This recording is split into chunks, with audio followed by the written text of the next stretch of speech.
인터넷에 떠도는 유머입니다. 제가 이 얘기를 안 드리고 나면 유머인데도 굉장히 심각하게 받아들이시는 분들이 계셔서 먼저 유머임을 말씀을 드립니다.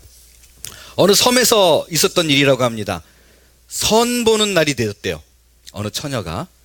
근데 이 섬처녀는 무태 나가가지고 선 볼 수 있는 기회가 많지 않기 때문에 이 선 본 기회가 생길 때 제대로 내가 이 남자에게 환심을 사보리라 해가지고 화장인지 분장인지 모를 그 화장을 아주 열심히 정성스럽게 꾸미다 보니까 아플싸 배가 떠날 시간이 얼마 안 남은 거예요. 이거 떠나면 안 되잖아요.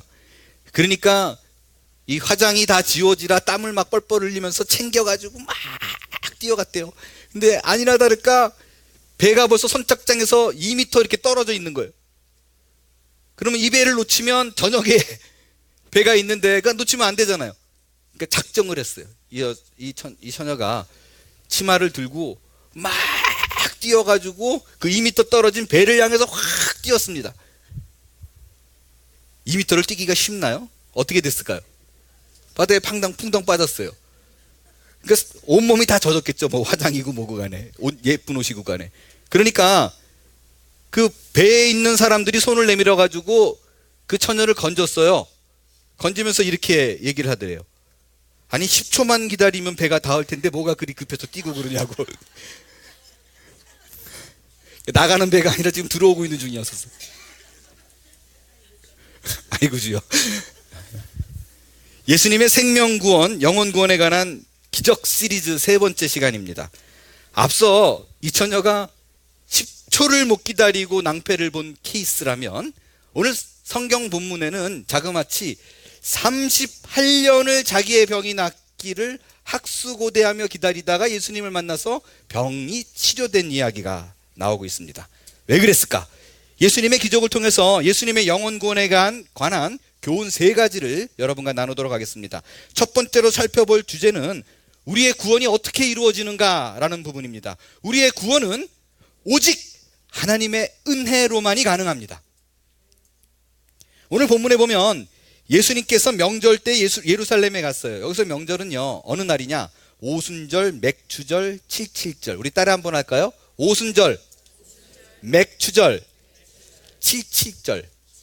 성경에 이 세 명절이 사실은 같은 명절이에요. 이름만 다르지.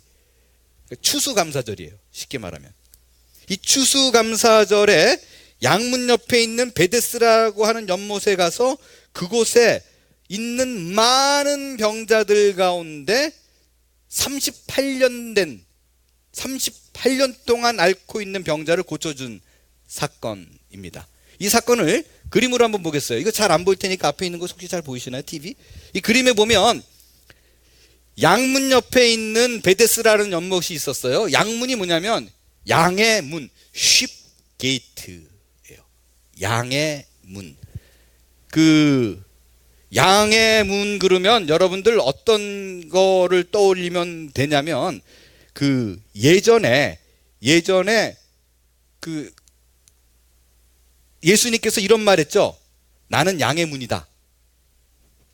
아시죠? 그 양의 문이라고 말할 때 우리는 그게 양의 문이 뭐지라고 얘기했지만 유대인들은 다 떠올렸어요. 뭘 떠올렸을까요? 이거. 이 양의 문이라는 것은요. 그 느헤미야서에 보면 이 성벽을 건축할 때에 제일 먼저 건축한 게 양의 문이에요. 여러분 그 예루살렘은 당시에 이렇게 성벽으로 꽉 둘러싸 있었어요. 그리고 몇 개 문이 있었습니다. 옛날에 조선시대 한양이랑 비슷해요. 한양도 4대문, 4소문이 있었죠. 남대문, 동대문, 서대문, 북대문. 그리고 사소문이 해화문, 강희문, 소희문, 창희문 이런 문들이 있었어요. 다 둘러 막히면 안 되잖아요. 나가야 되니까, 들락달락 해야 되니까. 여러분 그 예전에 그 성곽문 중에 시구문이라고 있는 거 혹시 아세요? 시구문이 뭐 하는 데일까요? 예, 맞습니다. 예, 시체를 옮기는 그런 문이었었어요. 마찬가지로 예루살렘에서도요 여러 가지 문들이 많이 있었어요. 이 맨 아래 보면 분문이라고 있어요. 분문이 뭘까요? 한문인데 한문을 한글로 순수 우리말로 바꾸면 똥문이에요. 그래서 이 안에 있는 화장실에 있는 모든 그 배변, 그 물들을 실어 나르는 그런 곳이고, 그 옆에 샘문이라고도 있고요. 이 옆에 보면 어문이라고 생선이 또 드나드는 문이 있었습니다. 그 양문을 지나면 성전이 나와요. 요 블루 컬러로 동그라미 친 게 성전이에요. 그러니까 양의 문과 성전 사이에 있는 베데스다 못이 있었는데, 이 베데스다 못은 뭐냐면요, 제사를 드리기 위해서 양을 갖고 이글로 들어와서 성전에 올리기 전에 베데스다라는 못에서 씻습니다. 양을. 이해되시죠? 예, 요게 양문, 베데스다, 성전이 이렇게 이어져 있는 거예요. 자, 베데스다, 벳과 헤세드가 합쳐진 말이에요. 여러분, 그 벳이 무슨 뜻이에요? 혹시 아세요? 베델, 그럼 무슨 뜻이에요? 하나님의 집. 베들레헴 그러면 떡집. 그럼 벳이 무슨 뜻일까요? 집. 집이란 뜻이에요. 벳 플러스 헤세드가 베데스다예요. 벳은 뭔지 알죠? 헤세드는 우리가 지난 룻기 때 잘 배웠습니다. 헤세드가 뭐예요? 감사합니다. 싹 다 잊어버리셨죠? 예, 그래야 제가 또 해도 지루하지 않죠. 헤세드는 사랑, 은혜, 긍휼 뭐 이런 뜻이에요. 그러니까 은혜의 집이라는 이름을 가진 연못이라는 뜻입니다. 자, 머릿속에 한번 그림을 그려보세요. 감사와 은혜가 차고 넘치는 명절 추수감사절에 은혜의 문을 지나서 은혜로운 성전 앞에 둔 은혜의 연못, 이게 본문의 배경입니다. 이 배경 속에 누가 있는가? 3절을 보니까 그 안에 많은 병자가 있었는데 특별히 병자 중에 셋을 쫙 끌어냅니다. 맹인, 다리 저는 사람, 혈기 마른 사람, 이렇게 뽑아내요. 왜 요 셋을 특별하게 뽑았는가? 제가 뒤에 좀 설명을 드리겠지만 이 세 병자는요, 뭐를 대표하느냐? 여러분이 성경을 읽을 때 요 세 사람이 한꺼번에 뭉쳐 나오기도 하고 떨어져 나오기도 그러는데, 이 세 사람이 딱 등장하면 여러분이 머릿속에 알아야 될 사실이 뭐냐면, 이 사람은 그 어떤 사람들보다도 절대적인 하나님의 은혜가 필요한 사람들이다라는 것을 대명사, 대표하는 그런 사람들이에요. 이 사람들이 모여가지고 병이 낫기를 기다리고 있습니다. 왜 베데스다 못에 앉아가지고 병 낫기를 기다리느냐? 대대로 내려오는 전설이 하나 있었어요. 그 전설은 뭐냐면, 어느 날 어느 시에 갑자기, 약속되지 않은 어느 시에 갑자기 천사가 내려와가지고 그냥 물을 한 바퀴 쫙 휘젓는데요. 물이 막 동할 때, 물이 막 그렇게 휘저어질 때에 병이 있는 사람이 제일 먼저, 딱 한 사람, 제일 먼저 뛰어들어가면 그 사람이 병이 낫는다라는 전설이 대대로 내려오고 있었어요. 그런데 이 세 종류의 사람의 큰 문제는 뭐냐? 이들이 갖고 있는 가장 큰 문제는 뭐냐? 7절을 함께 읽겠습니다. 시작. 병자가 대답하되 주여, 물이 움직일 때 나를 못에 넣어주는 사람이 없어 내가 가는 동안에 어떻게 해요? 다른 사람이, 누군가가 나를, 이 사람들은 특별하게 혼자 못 간대요. 누군가 넣어줘야지만이 자기가 병 나을 수 있는 그 누군가의 도움이 필요한 사람이라고 얘기해요. 왜냐? 여러분, 맹인이에요. 블라인드예요. 일단 블라인드의 문제는 뭐냐면요, 천사가 내려왔을 적에 제일 먼저 뛰어가야 되는데 내려오는 걸 못 봐요. 그죠? 내려오는 걸 못 볼 뿐만 아니라 이거 움직일 때도 누군가가 옆에서 천사가 왔다 그러면 뛰어가야 되는데 블라인드예요. 못 뛰어가요. 넘어질까 봐. 다리 저는 사람은 피부병 걸린 사람을 이길 수가 없습니다. 뛰어 그러면 이제 들고, 피부병 걸린 사람은 그냥 뛰어가면 되잖아요. 못 이겨요. 혈기 마른 자, 뭐냐? 중풍병자예요. 중풍병자의 문제는 몸이 다 뒤틀려가지고 한 발도 걷기 힘든 사람들이란 뜻이에요. 아무리 천사가 기가 막힌 기적으로 무언가를 베풀어줘도 혜택을 입을 수 있는 방법이 스스로의 힘으로는 절대 가능하지 않은 사람들, 이 세 사람들이. 저 안에 빠져가지고 천사가 있을 적에 들어가면은 내가 난 걸 알아요. 그걸 믿어요. 그런데도 누군가 도와주는 사람이 너무너무 필요한데 도와주는 사람이 없는 거. 은혜의 장소에 은혜가 가장 철철 넘쳐야 할 곳에 은혜가 없는 경우. 그게 바로 이 사람들이에요. 여러분, 오늘 이 장면은요, 현재 인간이 처한 장면을 너무나 그대로 잘 보여주고 있는 것입니다. 구원의 핵심을 가장 잘 표현하고 있는 거예요. 이들은 자신을 구원할 능력도 힘도 조금도 없어요. 이들에게는 병고침이라는 구원이 너무나도 필요한데, 구원을 이루기 위해서는요, 내 병을 고치기 위해서는 내가 그 물로, 그 모트로 걸어가는 행위가 절대적으로 필요해요. 이것만 할 수 있다면 내 병은 완전하게 고칠 수 있어요. 근데 그걸 못해요. 그 행위가 나를 받쳐준다면 가능한데 전혀 그러지 못해서 38년을 살아야 돼야만 사는 그런 삶을 살아내고 있는 사람. 자신의 능력으로 전혀 구원의 가능성이 없는 사람에게 우리 예수님이 나타나셔서 행위가 아닌 말씀으로 그의 은혜로 그를 치료하셨다. 이게 복음입니다. 이게 참 은혜요. 이것이 기독교의 핵심이에요. 여러분, 우리는 우리의 힘으로 구원받을 수 있는 방법이 전혀 없는 사람들입니다.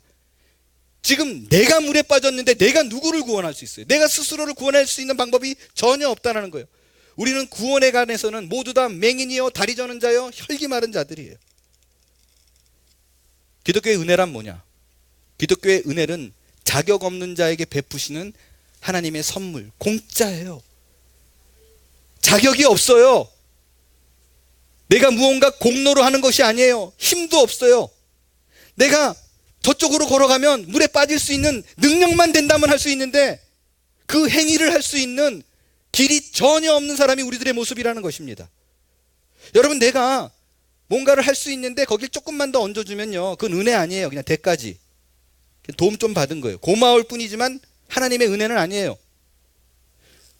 내가 만약에 무언가를 해가지고 그럴 구원을 얻어낼 수 있다면요, 그닥 그렇게 고마울 필요는 없어요. 그리고 지금 여러분의 삶을 그닥 죄책감 느낄 필요도 없어요. 여러분, 어느 누군가가 죄를 졌어요. 사회에서 봉사명령 내려요. 50시간 가서 일해라. 그죠? 50시간 하고 온 사람은 떳떳해요. 그 다음부터 그건 잊어버려도 돼요. 근데 우리는 어떤 처지냐? 그런 모든 것을 감당할 수 있는 능력이 없는 사람들이라는 것이 성경의 얘기예요. 오로지 하나님의 능력과 은혜로만이 가능한 거. 그것이 우리가 처한 그런 모습이라는 것입니다. 여러분, 인간이 구원 얻을 수 있는 길은 몇 가지가 있나요?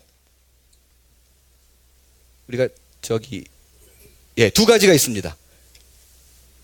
우리가 인간이 구원 얻을 수 있는 방법은 두 가지예요. 하나는 여러분이 너무 잘 아는 뭘로 말미암아 구원 얻을 수 있어요? 예수님으로, 믿음으로 말미암아 구원 얻을 수 있습니다. 또 다른 구원 얻을 수 있는 길이 있어요. 그건 뭐냐면 성경에 나온 모든 율법들, 600여 가지의 모든 율법을 평생 살아오면서 단 하나도 어기지 않을 수 있으면 구원이 가능합니다. 내가 평생 살면서 미워하지 않고 나쁜 생각 같지도 않고 음행하거나 음욕을 품거나 이러지 않는 사람, 거짓말을 평생 한 번도 하지 않는 사람들, 이 사람들은 스스로 구원을 얻을 수 있습니다. 근데 이 방법은 실제로 불가능한 방법이잖아요. 그렇기 때문에 실제 우리에게 구원의 가능성이 열려 있는 것은 예수님밖에 없다라는 것입니다. 마찬가지로 오늘의 세 병자도 똑같아요. 이들에게 내려오는 전설은 천사가 내려와서 물을 움직일 때 들어가면 낫는다니까요. 그런데 문제는 뭐냐면 그곳에 갈 수 있는 방법이 없어요. 그런데도 우리는 항상 우리의 힘으로 구원을 얻을 수 있다라고 생각하고 또 죄를 짓고 구원을 위해서는 뭔가 해야겠다라는 생각이 꽉 차 있어요. 그래서 우리는 어쩌면 캐톨릭을 그래서 좋아하는 수도 있어요. 캐톨릭은 죄를 지으면 어떻게 해요? 신부에게 가요. 신부에게 가서 신부가 시키는 대로 하면 돼요. 아, 죄를 좀 많이 졌네요. 오늘 고아원 가가지고 앞으로 한 달 동안 하루에 2시간씩 봉사하세요. 아, 실제 그렇게 얘기해요. 또 무슨 어떤 죄에 따라서 주기도문 50번 해오세요. 그럼 됩니다. 사도행전 100번 하세요. 근데 그걸 하고 나면 그래도 뭔가 내가 좀 찌슴받은 느낌이잖아요. 그래서 좀 그렇게 해주기를 원해요. 그러나 성경이 말하는 기독교의 핵심은 그게 아니에요. 만약에 그렇게 해가지고 내 죄를 씻음받을 수 있다면 예수님께서 굳이 우리를 위해서 십자가에 돌아가실 필요가 없었어요. 만약에 내가 뭔가를 해야지만이 안심을 얻는 사람이라면 하나님의 은혜가 뭔지 몰라요. 그리고 죽을 때까지 내가 하나님의 은혜를 만끽하고 살았습니다라는 고백을 평생 못할 것입니다. 죄가 있어서 감옥에 갔다 온 사람이 뭐가 부끄러워요? 내가 치렀는데. 채권자 만났어요. 그래도 난 치렀어. 떳떳합니다. 그럴 능력도 없고 자격도 없는데 그거를 감해주니까 그게 은혜예요. 이거를 로마서 11장 5절 6절에서는 이렇게 얘기합니다. 우리 함께 같이 읽겠습니다. 시작. 그런즉 이와 같이 이제 또 은혜로 택하심을 따라 남은 자가 있느니라. 만일 은혜로 된 것이면 행위로 말미암지 않으니 그렇지 않으면 은혜가 정말 핵심적인 거예요. 택하심을 따라 됐어요. 우리의 뜻이 아니에요. 우리의 노력이 아니에요. 그리고 행위로 말미암지 않는데요. 굳이 내가 저쪽으로 걸어갈 노력할 필요가 없어요. 왜 하나님께서 그런 노력을 하지 않는 자가 아니라 그거를 믿는 그들에게 은혜를 베푸느냐? 은혜가 은혜되게 한 거예요. 그렇지 않으면 전적인 하나님의 은혜라는 생각을 우리는 못해요. 즉 은혜가 은혜되기 위해서는 우리에게 어떤 행위를 요구하지 않고 일방적인 하나님의 사랑으로 우리를 감싸는 거예요. 내가 네 아버지라는 것을, 창조주라는 걸 계속해서 끊임없이 나타나서 보여주고 우리를 설득하는 거예요. 왜? 은혜가 은혜되게 하기 위해서. 좀 사족을 드릴게요. 그럼 이런 질문이 나올 수 있어요. 여러분, 캐톨릭이 이단이에요, 아니에요? 캐톨릭 안에는 구원이 있어요, 없어요? 이런 질문할 수 있죠. 만일 오래전부터 캐톨릭 다니면 구원이 없어, 참 안타까워, 이런 생각을 갖고 있는 분이 이 자리에 홍해어 계시다면 아직도 구원이 뭔지 잘 모르는 거예요. 우리의 구원은 내가 어느 교단이나 종파나 교리에 속해 있다고 구원받는 것이 아닙니다. 내가 무엇을 믿느냐가 우리의 구원을 결정하는 거예요. 내가 개신교라서 나는 교회 다니니까 구원을 얻고 쟤는 성당 다녀서 구원을 못 얻어 라고 생각한다면 아직 구원 모르는 거예요. 교회를 충실하게 매주 빼놓지 않고 열심히 다니지만 예수 그리스도를 주님이라는 고백이 없는 사람은 구원을 못 얻습니다. 반면에 캐톨릭에 가더라도 그 어떤 종교 교단에 있더라도 다른 거 오로지 보지 않고 구원은 전적인 예수님의 은혜로만 가능합니다라는 고백이 있는 사람은 구원을 얻을 수 있다는 것입니다. 그래서 이 자리에 앉아있다고 만족하면 안 돼요. 안심이라고 생각하면 안 됩니다. 끊임없이 내가 매 순간마다 물어야 돼요. 나는 정말 내 생에 있어서 내 호흡이 코끝을 떠나는 날 내가 예수님 아니면 안 됩니다라는 고백을 갖고 있는가? 그 믿음이 있는가? 이거를 항상 물어야 돼요. 그런데 왜 이단에 나가지 말라 그러는가? 캐톨릭에 가지 말라 그러는가?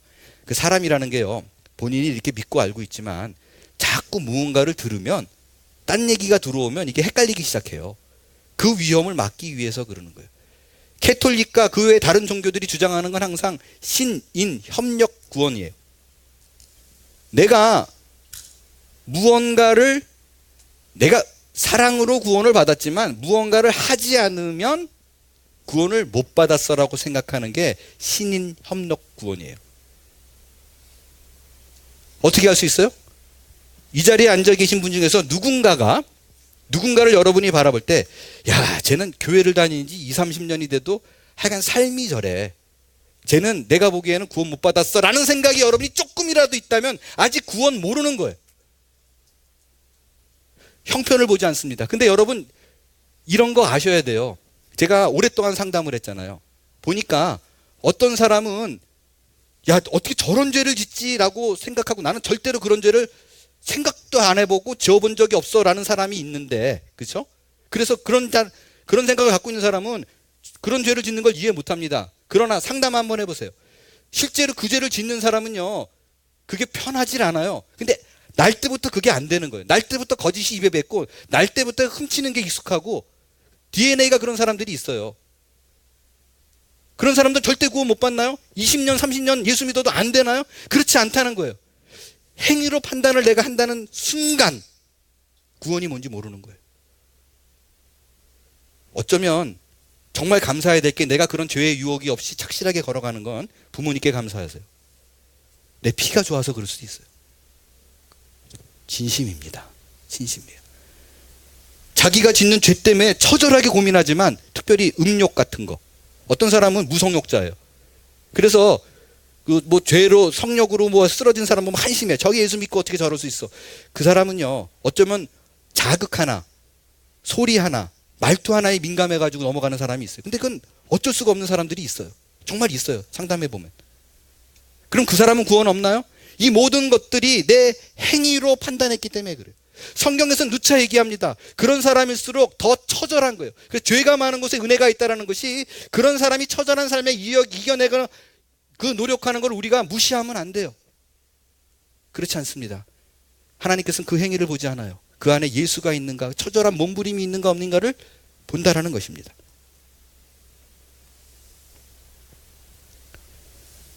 보세요. 오늘 38년 된 병자가 딱 그래요. 예수님이 그 병을 고쳐줬어요.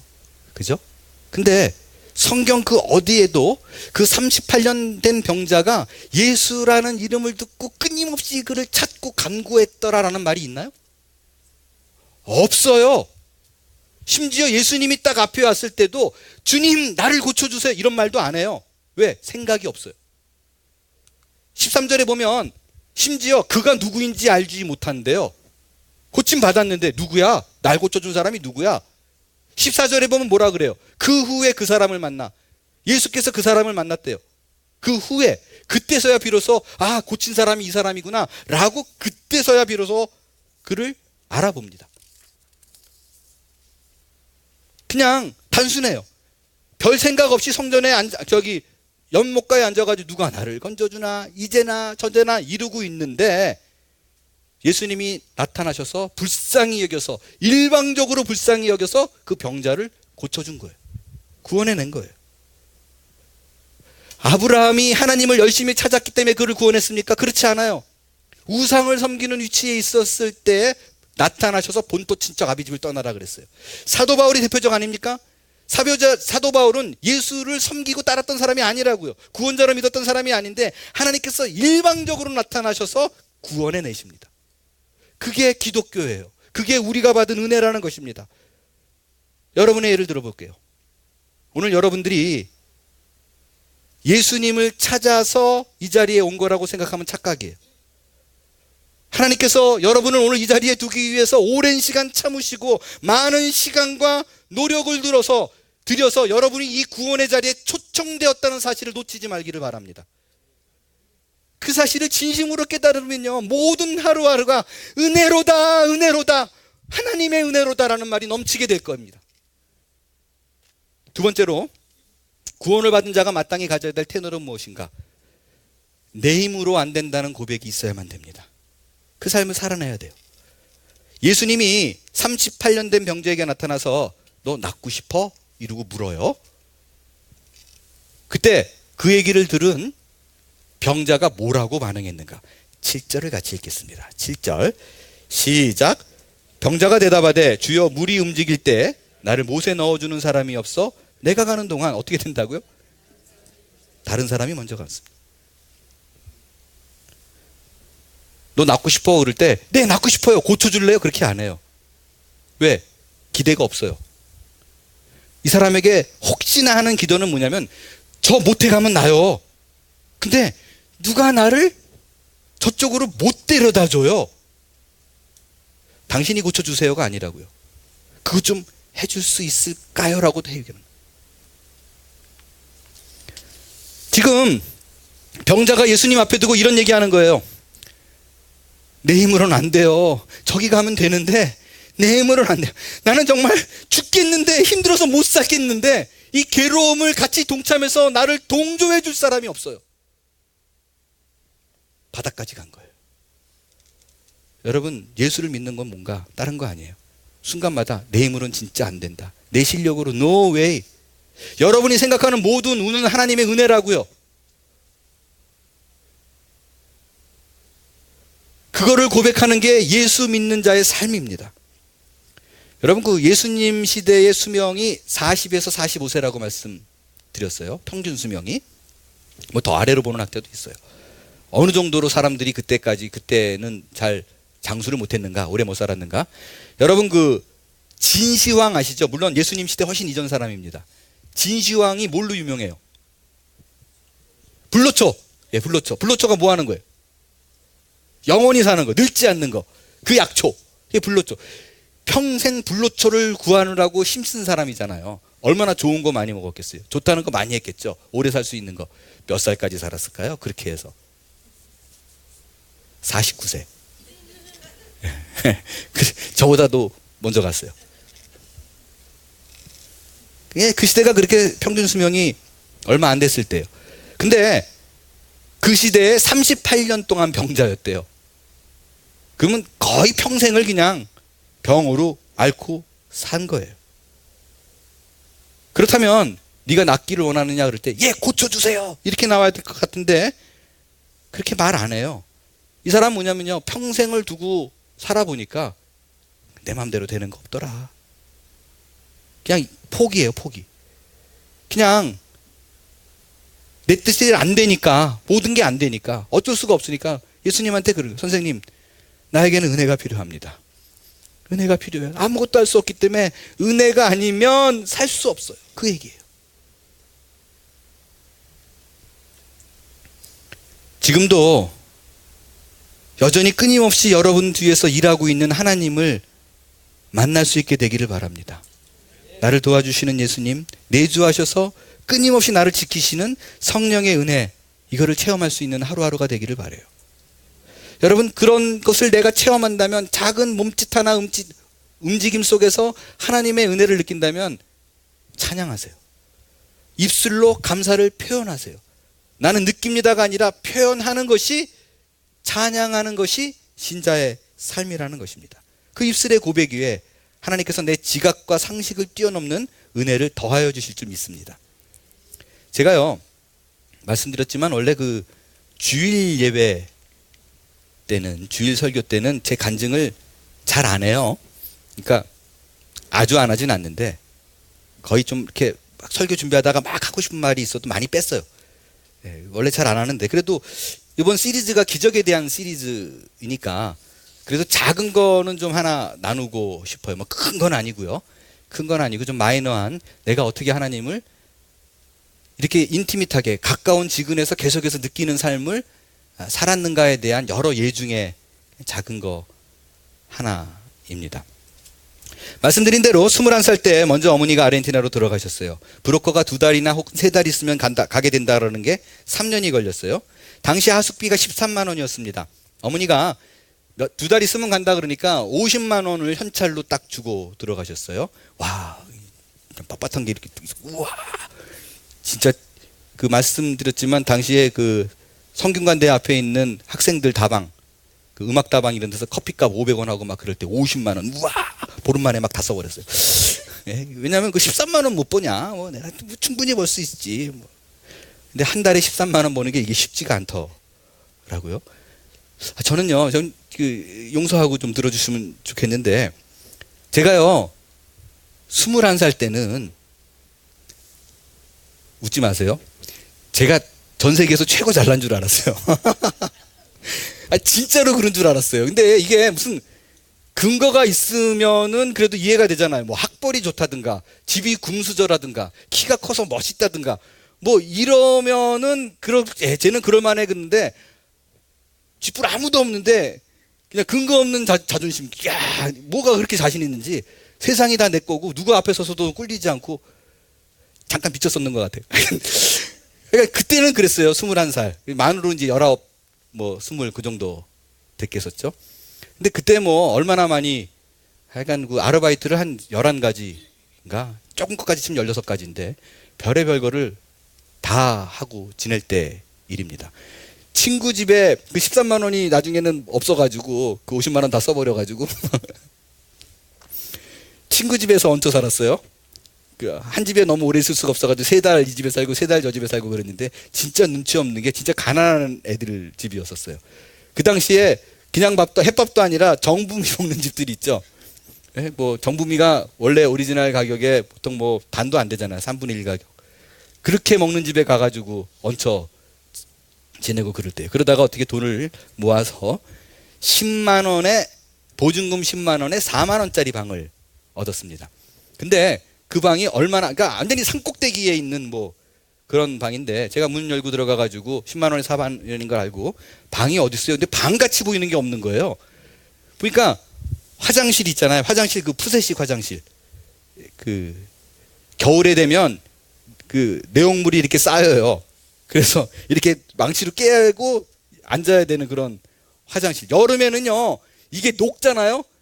바로 그 옆에 붙어 있는 방인데, 와, 냄새가, 여기가 아주 이렇게 자다가도 끔찍하게 이 정도로 아주 심한 그런 방이었었어요. 근데 거기를 이렇게 그 옆에 화장실에 붙어 있는 방이래요. 이렇게 창고인 줄 알았어요. 이렇게 문을 드르륵 미닫이 문을 여니까 조그만 방인데, 어느 정도로 조그맸냐면 저희 형이 군대를 제대한 후에 나란히 머리를 같은 방향으로 못 누웠어요. 왜? 어깨가 너무 좁아서 둘이 못 자요. 형은 저쪽에 자고 난 이쪽에 자야지.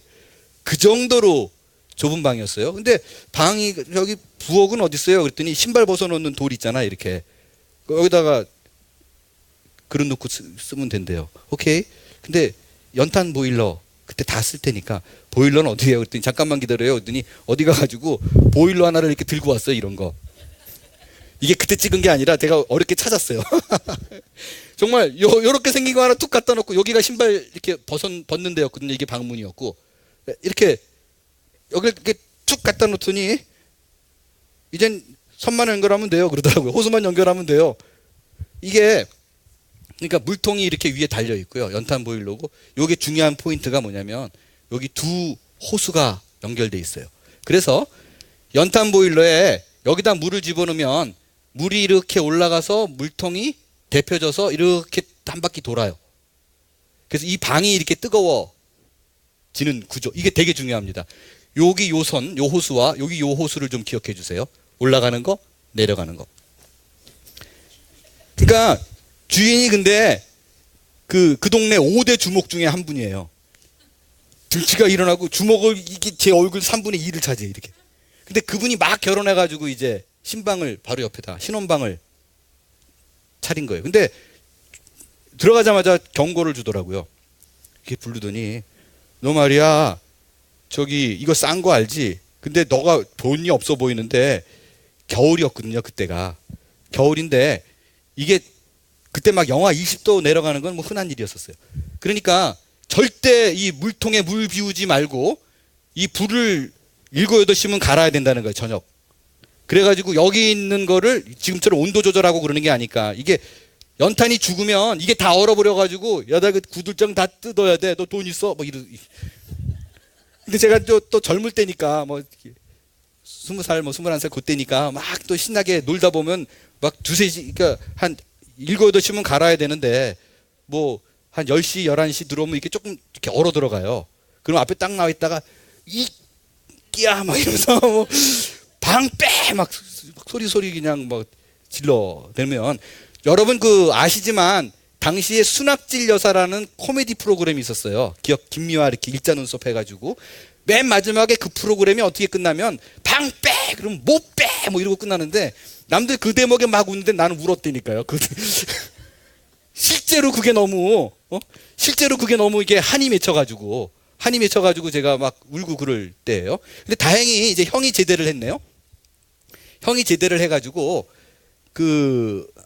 저희 형이 한 7시면 집에 들어와요. 그러니까 8시, 9시면 이제 연탄을 갈아놓고 뭐 그렇게 됐어요. 그러니까 이제 더 맘 놓고 이제 친구들 집에 놀러 다녔죠. 근데 친구가 이제 휴가를 나왔어요. 군대에서. 그러면 그 보름 동안은 저는 항상 그 집에서 있어요. 왜냐하면 좋은 반찬과 고기와 이런 걸 배불리 먹기 때문에. 근데 그 집에서 이렇게 첫날 가 있는데, 또 친구가 휴가 나왔다고, 막 군대에서 휴가 나왔다고 친구들이 모여들다 보니까 새벽 2시에 됐는데 좁은 방에 애들이 너무 많은 거예요. 근데 제가 일어나가지고, 야, 좀 방이 가까운, 집이 좀 가까운 사람은 좀 한 명 가자 말하고 보니까 제가 제일 가깝더라고요. 그래서 새벽 2시에 거기도 산이었는데 막 눈을 이렇게 빠져가면서 막 왔어요. 그리고 막 걸어가면서 속으로 드는 생각이, 형이 왔겠지, 그죠? 형이 와서 불을 갈았겠지, 뭐 당연히 갈았겠지. 지금처럼 셀폰이 있는 시대가 아니잖아요. 그리고 걸어가는데 우리 집에는 항상 뭐냐면, 형이랑 나랑 약속하지 않았는데 무건으로 한 게 있어요. 누가 일찍 들어오면 들어오기 전까지 꼭 불을 켜놔요. 밤에도. 들어올 때 외롭지 말라고 이렇게 마당에 불빛이, 형광빛이 쭉 비치게 하려고. 근데 계속 그렇게 걱정이 되는데 어떻게 가냐면 이렇게 골목을 올라가서 딱 돌아서서 막다른 집이 우리 집이거든요. 딱 돌아서서 딱 봤는데 불이 꺼져 있어요. 그때부터 심장이 둥둥둥둥 방패 막 그래가지고 문을 이렇게 탁 열었는데 형 신발이 안 보이는 거예요. 문을 열었더니 아무도 없어요. 제일 먼저 뭐 했겠어요? 이 호수 두 개를 꽉 잡았어요. 이거 꽝꽝 얼었는데 이게 어느 정도로 얼었냐면 여기 물 있잖아요. 이 물통이 위에 얼음이 올라왔어요. 얼음이 완전 냉방이에요. 근데 새벽 2시 정도 됐잖아요. 그때만 해도 막 심장은 뛰지만 연탄불로 녹이면 되겠지. 그래서 여기다가 이제 연탄을 넣고 번개탄 넣고 해가지고 이제 새벽에 막 하나도 안 되고 2개 안 되고 3개 안 되고 그러니까 그 영하 20도에 땀이 막 난 땀이 쫓겨날까봐. 근데 이게 막 해도 안 녹는 거예요. 근데 새벽 4시가 됐어요. 저희 형이 진짜 거의 천재에 가까운 머리가 좋은 분이거든요. 형한테 도움을 구해야겠다. 형이 어디 있을까? 전화기를 잡았어요. 그 전화기도요. 이 전화기가 친구가 준 전화기인데 걸 수만 있지 배를 울리지 않아요. 그래서 가끔 이렇게 전화기를 째려보다가 이렇게 들면 가끔 여보세요 그런 사람이 있으면은 통화가 되고 그래서 가끔 한 시간에 한 번씩 이렇게 전화기 들어보는 그런 전화기가 하나 있어요. 근데 그 전화기를 들고 형이 있을 만한 곳에 전화를 걸었어요. 그랬더니 친구 집에서 형이 이제 무슨 일이야? 그러고 받더라고요. 가지고 사정이 이렇다 그랬더니 이렇게 머리를 못 쓰냐 그랬더니 수건을 갖다가 팔팔 끓여서 호수로 감아. 그러면 녹을 수 있을 거야. 알았지? 그러고 또 역시 형에게 전화기 잘했다. 팔팔 끓여가지고 요 호수 2군데다가 이렇게 감아놨어요. 따뜻하게 뜨끈뜨끈하게 고무장갑 끼고 해가지고 막 이렇게 해놨어요. 그래서 한 15분 20분 좀 더 지났을까? 궁금하잖아요. 딱 나갔어요. 나가가지고 수건을 잡았어요. 탁 잡았는데 수건이 아자자자작 수건이 얼었어요. 너무 황당한 거예요. 그때부터는 진짜 난리가 났어요. 이거 방법 계속해서 또 불을 떼고 몇 개를 더 떼었는지 몰라. 막 그랬는데 이게 5시 15분 되니까요. 감사하게 요 올라가는 건 녹았어요. 요게 녹아가지고 요 물통에 물이 끓기 시작하는 거예요. 이게 좋은 징조잖아요. 그래가지고 정말 잘 됐다. 더 큰일 났어요. 왜냐하면 물이 그 전까지는 조용했는데 산동네잖아요. 물이 끓는데 꽈르르 그러면 메아리가 쳐요. 메아리가 꽈르르 깰까봐 꽈르르 나와가지고 진짜 뭐 그때부터는 막 정신이 없는 거예요. 그러다가 6시면 일어나거든요. 6시면 알람이 울리고 형수가 나와요. 근데 5시 55분이 됐어요. 방법이 없는 거예요. 방법. 이게 안 녹아. 이게 녹아야 이게 또 할 거 아니에요. 그래가지고 이제 쫓겨났다. 19살짜리가 그죠? 19살 20살짜리가 방에 들어가가지고 펑펑 울었어요. 그러면서 그때 처음으로 기도한 거예요. 하나님, 난 정말 내가 할 수 있는 건 다 했는데 없어요. 쫓겨나면 갈 데도 없어요. 친구 집도 못 가요. 어떻게 살아야 돼요? 그러고 막 숨지게 울었어요. 계속 울고 있는데 여러분 이게 울면서 기도하면 어떤 일이 벌어졌을까요? 쫙 녹았을 이걸 기대하잖아요. 기도하면서 제가 그걸 기대했을 거 아니에요. 근데 기도하기 시작하면서 더 큰일 났어요. 기도하기 시작하니까 아까까지는 꽈르르 이렇게 넘치던 물이 진짜예요. 아예 깨워라 깨워. 계속 눈물, 식은땀, 추위 막 이러고 기도하는데 안방에서 소리가 들려요. 띠리리리리리리 띠리리리 알람이 울리는 거예요. 끝났다. 나는 쫓겨났구나. 이런 생각을 하고 있는데 정말 요만큼도 과장 아니에요. 형수가 나오는 소리가 들려요. 비다지 문이었어요. 여긴 꽈르르 이렇게 끓고 있어요. 근데 형수가 나오는 거예요. 문을 드르륵 열었어요. 근데 드르륵 꽈르르 기도하다가 버쩍 들었어요. 그래도 나가면 안 돼요. 그렇게 눈 마주칠 수 있잖아요. 계속 이렇게 요 든 상태로 5분, 10분 넘었어요. 근데 아무 소리도 안 나는 거예요. 그러니까 문을 이렇게 열고 손을 이렇게 해가지고 녹았나 안 녹았나 딱 맞았는데 호스가 말랑말랑한 걸 녹았어요. 조금 있다가 여기가 막 꾸룩꾸룩꾸룩꾸룩꾸룩꾸룩꾸룩꾸룩꾸룩 아무것도 아닌 일인데 어떻게 보면 얼마나 울었는지 몰라요. 그때 제가 머릿속에 사람이 무엇이 간데 주께서 저를 생각하시며 인자가 무엇이 간데 저를 권고하시나 펑펑 울었어요. 펑펑. 그리고 딱 열고 당당하게 아니요 오셨어요. 그리고 안 보는 사이에 막 이제 지저분한 그걸 치우고. 생각을 해보면요 여러분 이거는요 어떻게 보면 제가 기도 안 해도 시간 되면 녹을 수 있는 거였었어요. 그죠? 저는 그렇게 생각해요. 근데 왜 5시 55분까지 전혀 미동도 없다가 제가 기도할 때 그 일이 일어났을까? 다른 거 아니라고 봐요. 하나님이 I'm watching you 이거 알려주기 위해서요. 내 입에서 하나님 나는 내 힘으로 내가 암만 다해도 이제는 할 수 있는 게 없어요 라는 고백을 끌어내기 위한 하나님의 방법이었었어요.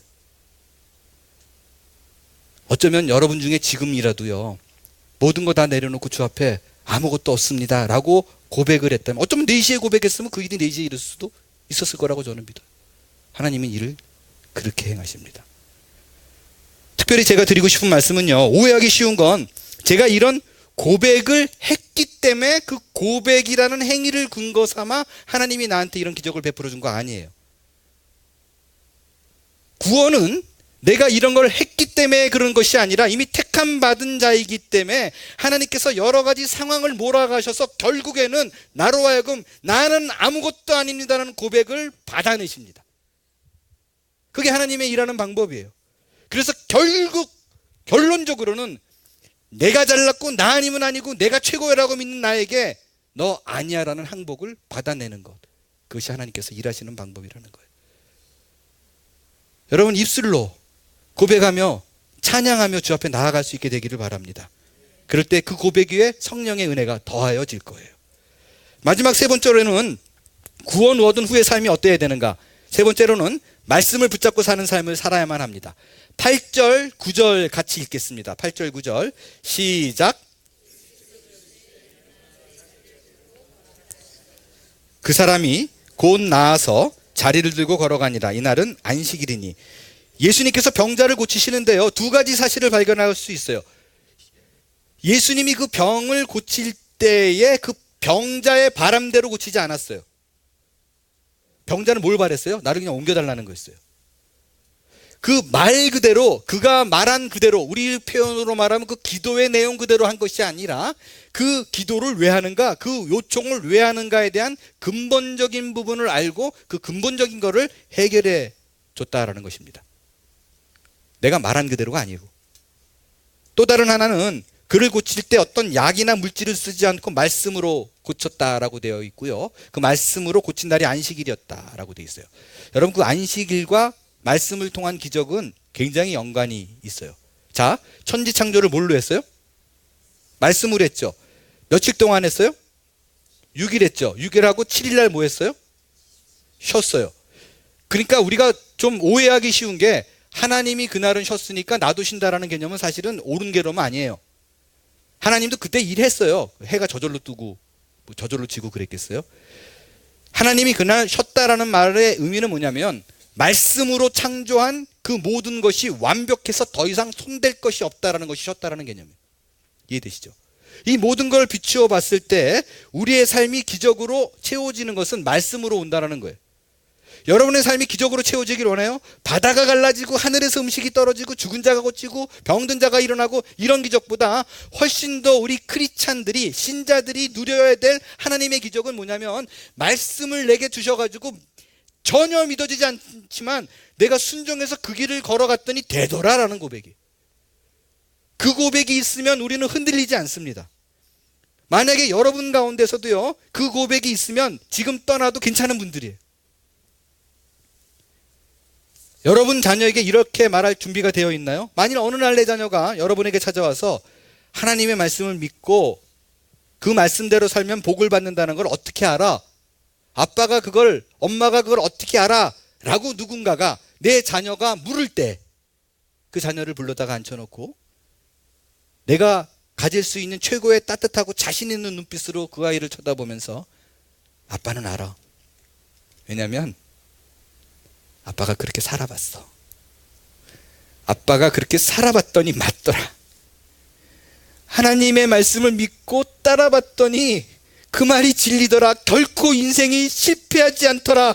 라는 말을 했을 때 아들이 그 말을 보고 맞아 아빠는 그렇게 살았어. 내가 알아. 라고 말하는 인생이라면 여러분은 성공한 인생일 것입니다. 말씀을 마치겠어요. 우리가 믿는 것이 있습니다. 하나님께서는요, 말씀대로 살고자 몸부림치는 우리 자녀에게 그 말을 너무너무 하고 싶어서 오늘 하루를 몸부림치며 믿음으로 걷는 우리에게 더할 나위 없는 큰 사랑과 은혜를 오늘도 변함없이 모두에게 베풀어 주실 줄로 믿습니다. 일어나 찬양하겠어요.